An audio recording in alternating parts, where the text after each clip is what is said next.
Hi, good evening, Father John David here.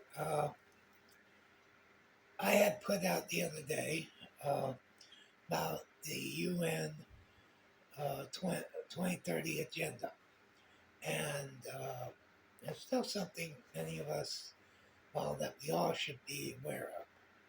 But I do want to make sure I put out here today that the President, Trump, he did reject, publicly rejected the uh,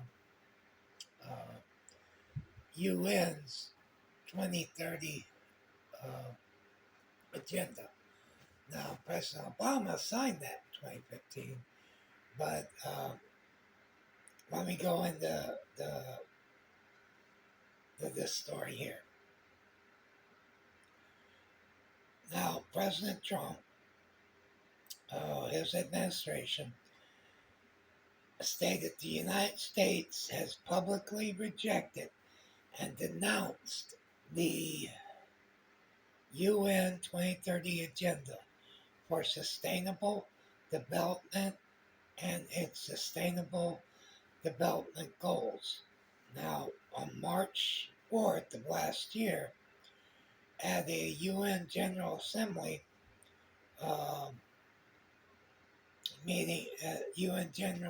meeting, U.S. Representative Edward Hartney, counselor for economic and social affairs at the U.S. mission to the UN, uh, stated that the U.S. would no longer reaffirm them.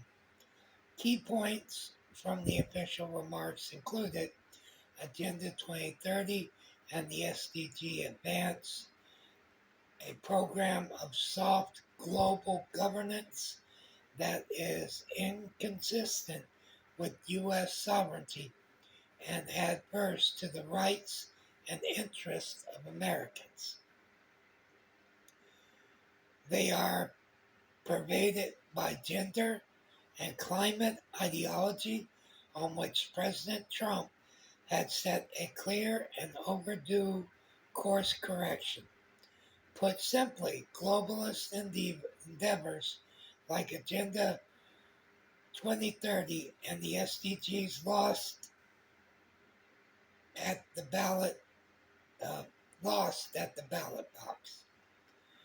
Therefore, the United States rejects and denounces the 2030 Agenda uh, and the Sustainable Development Goals, and it will no longer reaffirm them as a matter of course.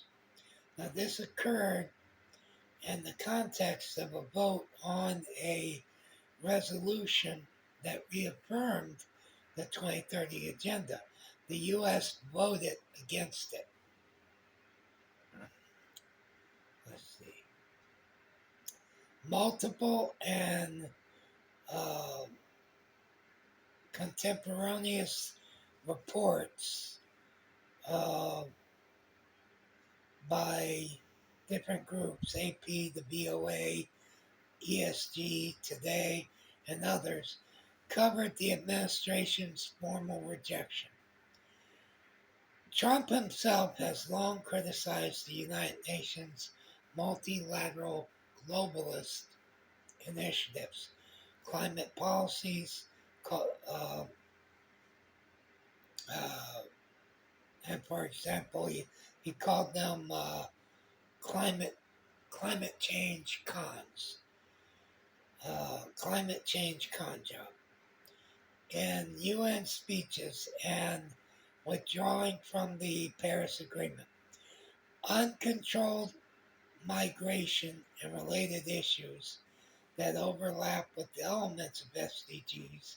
However, readily available public records do not show prominent direct quotes from Trump personally using the specific phrases UN 2030 Agenda uh, or Agenda 2030. Let's see. In short, the Trump administration has taken a clear public official position rejecting 2030 Agenda at the UN framed as consistent with his election mandate and policies. Uh, okay, now let's see what if the UN said anything about it. Let's see, there was no prominent formal public statement from the UN Secretary General or a dedicated UN press release specifically rebutting or condemning the U.S. rejection of 2030 agenda. It was probably smart on their part. Uh, Again, I don't get into politics. I just put information out there. Uh, but I do think it was fantastic that he stood up to them. The other part, I still want to encourage everyone that you should get yourself spiritually ready if you have not already. Uh, God's always waiting on you. Also, get your family, your finances, all that stuff ready because you do not know, none of us do, what's going to happen with the president after this administration. They may decide that they want to go along with what President Obama had signed, and they may re sign it. They say, we're going to do it. So we don't know. Bottom line, don't put your trust in men. Plain and simple. Put it in God. Having said that, God bless you. Have a great day. Goodbye.